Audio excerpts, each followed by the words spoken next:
उसके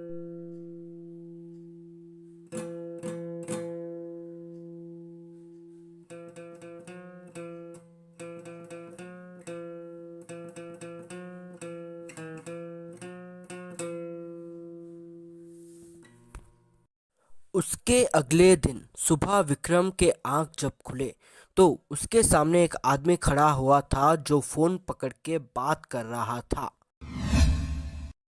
विक्रम टेबल के ऊपर रखा हुआ बीयर बॉटल को उठाया और धीरे धीरे आगे बढ़ा। जैसे विक्रम उठान के मारने वाला था कि विशाल चिल्लाया और बोला, अबे ओ।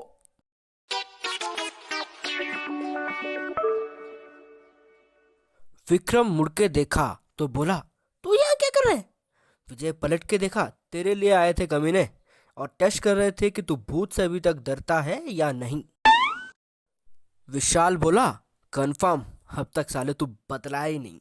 विक्रम बोला, किसने कहा मैं पूरा बदल गया हूँ? विजय बोला, अच्छा, ये वीडियो देख कमीने, कितना बदल गया तू। वीडियो में विक्रम सोते हुए थर थर के बोल रहा था, भूत आ गया, बचा लो, भूत आ गया, माला पहना दो, भूत आ गया, अंदर घुसा दो। विक्रम सीरियसली विजय की तरफ मुड़ के बोलता है, ये वीडियो किसने निकाला भाई?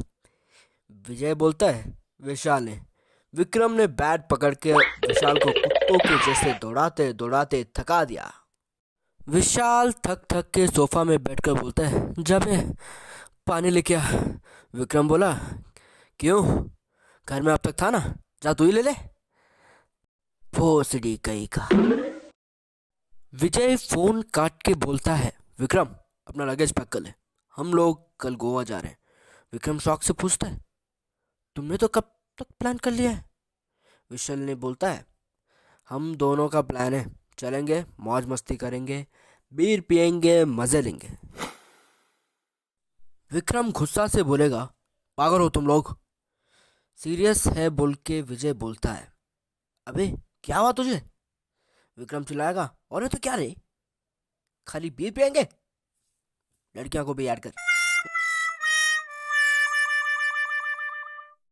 विशाल और विजय हंसकर तकिया पकड़कर एक ही बार बोले, हराम खोर। हंस हंस के तीन दोस्त लोग अच्छे से लड़ लिए। विक्रम, विशाल और विजय तीनों एक ही जगह से हैं, अनाथ आश्रम से, लेकिन उनके बीच में रहने वाली सोच उनका एक अब तक परिवार जैसा ही है। विक्रम फ्रेशअप होके ऑफिस निकलने लगता है और बोलता है कि अबे ओ, मैं ऑफिस जाके आता हूँ, तुम लोग वहाँ से खाना ऑर्डर कर लेना। विजय बोला, ऑलरेडी जोमेटो में ऑर्डर दे दिए हैं। विक्रम हंस के बोलता है, वाह भुक्कड़ गई के। विजय बोलता है, थैंक यू, चल निकल। विक्रम बाइक स्टार्ट करके ऑफिस के लिए निकल पड़ता है। आधे घंटे में विक्रम ऑफिस पहुंच गया। जैसे ही पहुंचा, रितु आ गई और बोली, हाय रे पागल। विक्रम बोलता है, हैप्पी बर्थडे। रितु एक्साइटेड से देख के बोलती है, कमीना, यहाँ थे तो 12 बजे कॉल क्यों नहीं किया, और चोट कैसे लगी तुझे? विक्रम बोला, कल रात में सेंसस हो गया। रितु चौंक के बोली, माय गॉड, मैं पहले ही बोली ना लेमन वाटर पी बोल के। विक्रम हंस के बोलेगा, हो गया तेरे महाभारत, मैं कुछ बोलूं? मैं रूम डोर निकाल रहा था कि पीछे से अचानक स्वीटी आके बोलती है, तुम्हारे मास्क लगाकर डराए और तुम्हें सेंसलेस हो गया। एम आई राइट? विक्रम खड़े होकर सोचने लगा कि स्वीटी को यह बात कैसे पता चला। स्वीटी पास आके बोली, क्या देख रहे हो? मैंने उन्हें एड्रेस दिया है। विक्रम बिना कुछ बोले अंदर चला जाता है। स्वीटी उसे पीछे से देखती रहती है। रितु पूछती है, तुम मुझसे अभी भी चाहती हो ना?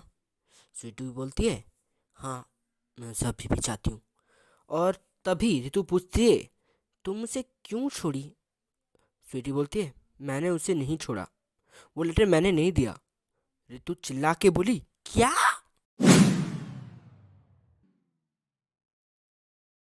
स्वीटी बोलती है, ना, मेरी दोस्त मुझे बिना बोले ही विक्रम को अपने पास करके मुझे उससे दूर करके हमारा ब्रेकअप करवा दी।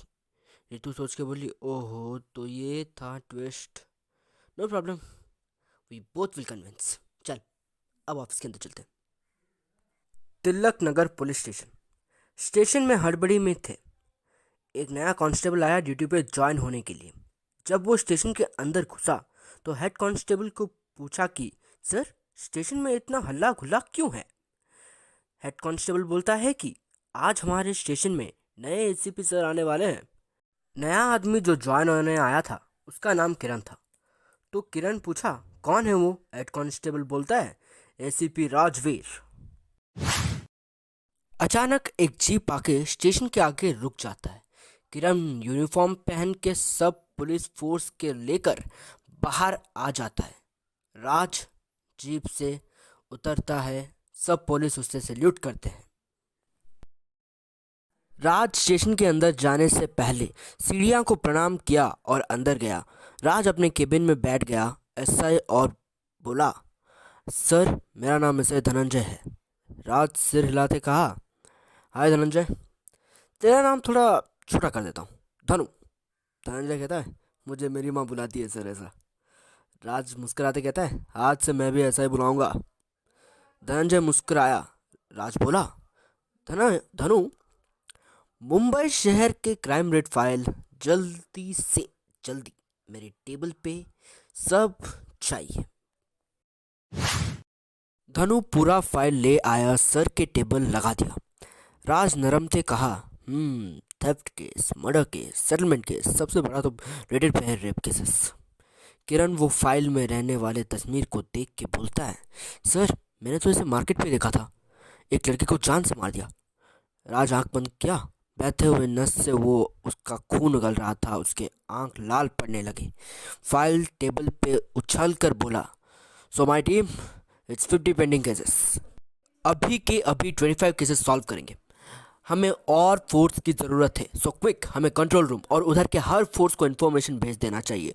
All set, then we attack, is that clear. सब लोग एक साथ बोले थे, यस सर। 1 घंटे के अंदर कंट्रोल रूम का पूरा फोर्स आ गया। राज के एक इशारे पे पूरा फोर्स मुंबई के हर जगह जाकर केस सॉल्व करने लगे। तिलक नगर से लेके जुहू बीच तक जितना भी एरिया के केसेस थे, सब के सब कुछ सॉल्व हो गए। लेकिन एक एरिया के गुंडे लोग रात से बच के भाग रहे थे। उनमें से एक ही गुंडा ज़्यादा तेज़ी से आगे बढ़ गया। गुंडा भाग के आ गया था, लेकिन उसके आगे पुलिस की फोर्स और पीछे राज। राज अपना गन निकाला और शूट करने की कोशिश की, लेकिन कांस्टेबल आके बोला, सर इसको हमें अरेस्ट करके कोर्ट पे प्रोड्यूस करना है। राज गन डाउन किया और उनके तरफ मुड़ के बोला, इनके ऊपर रेप केस फाइल हुआ है, वो भी आपकी बेटी को इन्होंने मारा है ना सर। हेड कांस्टेबल उदास होके तड़प के अपने आंसू बहलाता है। राज बोला, अभी इनको कोर्ट पे प्रोड्यूस करेंगे, 7 साल जेल भिजवाएंगे और बाहर आके क्या ये संघ सेवा करेगा, अपना धंधा चलाएगा फिर से। बोलिए आप क्या करेंगे इनके साथ। हेड कांस्टेबल गुस्सा से बोलता है, मार दीजिए सर, मार दीजिए इसे। राज अपना गन हेड कांस्टेबल के हाथ पे देता है और बोलता है, धनु फोर्स को लेके जाओ। कांस्टेबल जी आप चलाइए गोली। फायर।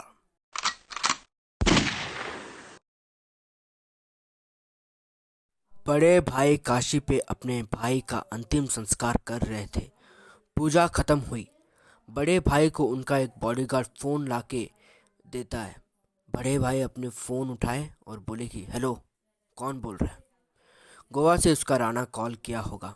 वो बोलता है, दोस्त तेरी भाई गुजर के ज़्यादा दिन हो रहा है और तूने अब तक मुझे एक बार भी क्यों नहीं बताया। बड़ा भाई बोलता है, क्या बोलूँ, बिना किसी नामो निशान के वो मर गया, पता नहीं किसने मारा, उसका सूरत भी उसने नहीं छोड़ा। राणा बोलता है, रिलैक्स, वो जो भी है मेरे लोग ढूंढ कर तुझे बताएंगे, मैं तेरे साथ हूँ। रवि को मारने वाला जिंदा नहीं बचेगा, अपना ख्याल रखना। बड़ा भाई बोलता है, ठीक है मैं रखता हूँ। फ़ोन काट के बड़ा भाई अपने घर जाने लगता है। चैनल में न्यूज़ स्क्रॉल चल रहा था। विक्रम अपना कैमरा में रहने वाले इमेजेस को लैपटॉप में अपलोड करके न्यूज़ प्रिंटर्स को भेज रहा था कि रितु आके बोली, विक्रम स्वीटी बुला रही है, जा। विक्रम सीरियसली उठ के बोलता है, जा रहा हूँ। रितु मुड़ के बोलती है, ज़्यादा ही। जब रितु दाएं तरफ मुड़ी तो देखी कि उसका एक मेंबर फोन में झगड़ रहा था कि ये बोलकर, जा रे तू हल्दी में डूबने वाली भैंस, तुझसे शादी करके तो जिंदगी हराम हो गई है। पागल औरत, कीड़ों के टिंडे, भैंस के ऊपर खड़े होकर नाचना, बाद में भैंस क्या गधा भी तुझे डाइवोर्स नहीं दे पाएगा। फोन रख।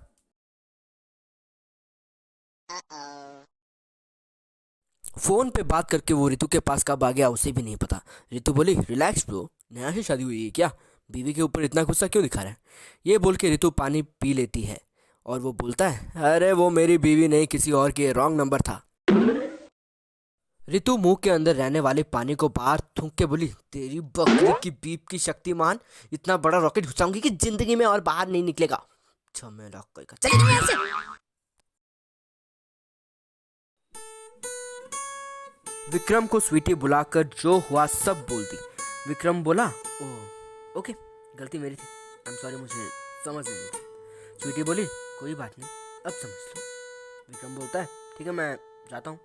विक्रम डोर निकालने जाता है कि नहीं, पीछे से स्वीटी आके हक कर लेती है और बोलती है, मुझे और दूर मत करो प्लीज़। विक्रम हंसते बोलता है, नहीं करूँगा। विक्रम मुड़कर स्वीटी के सिर पे किस करता है और अचानक रितु डोर खोलती है और बोलती है, विक्रम हे। पीछे मुड़ लेती है और बोलती है, क्यों रे, तुम दोनों अगर कुछ करते हो तो डोर तो एटलीस्ट बंद कर लिया करो। हाँ रे, मूड अभी सब कुछ नॉर्मल है, बता क्या हुआ। रितु थोड़ा सांस बाहर छोड़ी। विक्रम बोलता है, ओके मैं कल गोवा जा रहा हूँ, 3 दिन के बाद लौटूंगा। रितु बोलेगी, तू कल गोवा जा, लेकिन अभी नीचे जा, कोई तेरे लिए आया है। विक्रम बिना कुछ बोले ही नीचे चला जाता है और देखता है कि कौन उसके लिए मिलने आया है।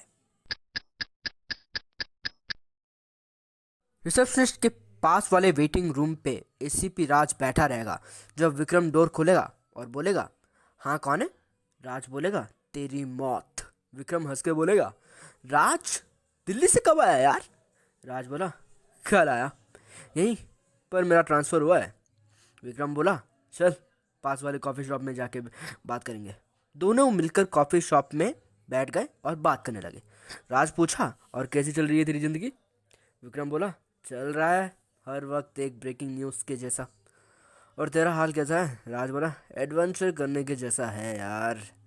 विक्रम बोलता है, तुझे क्या यार, आने के दिन ही 25 केसेस सॉल्व कर दिया, तेरा स्पीड को भी पकड़ सकता है। राज हंसते बोलता है, मेरी स्पीड की क्या, तेरी स्पीड भी तो ऐसे ही है। 30 लोगों को मार के कंटेनर में जाने वाले लड़कियों को बचाया है तूने। विक्रम मुस्कुराते बोलता है, पकड़ लिया ना साले। राज बोलता है, क्यों यार, रिस्क लेना ज़रूरी था, तुझे कुछ हो जाता तो। विक्रम बोलता है, यार मेरे तो आगे पीछे कोई नहीं है, उन लड़कियों के परिवार रिश्तेदार कितने लोग रहेंगे, फैमिली नहीं रहने वाले जानेंगे कि उसका पेन क्या है। राज बोलेगा, तो तू शादी क्यों नहीं कर लेता। विक्रम बोलेगा, कर लूँगा, अभी अभी फिर से स्वीटी के साथ कनेक्शन जुड़ा तो टाइम लगेगा यार, बोल दूंगा। राज चमक के बोला, क्या फिर से। तू ना बे, नहीं बात करूँगा बोल के फिर से कनेक्शन करवा लिया। ठीक है चल, मेरे को काम है, फिर मिलेंगे। दोनों गने मिलकर अपने अपने रास्ते चल पड़े। शाम के 8:30 पे विक्रम रेस्टोरेंट पे खाना पैक करके बाहर आ रहा था और गाड़ी स्टार्ट करने लगा। जैसे ही उसने गाड़ी चलाना शुरू की, सुनसान रहने वाले रास्ता एकदम तूफान आने लगा।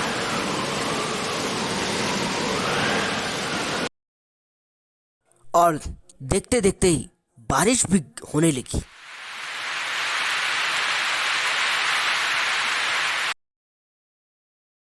बारिश तेज हो रहा था और विक्रम एक जगह रुक गया। जैसे ही बारिश की बूंदें कम हो रही थी तो वो निकल पड़ा, लेकिन निकलने से पहले उसके आगे एक लड़की को खड़ा देखकर वो चौंक जाता है। वो लड़की उसके पास आती है और बोलती है, कैसे हो विक्रम। विक्रम बोलता है, नेहा।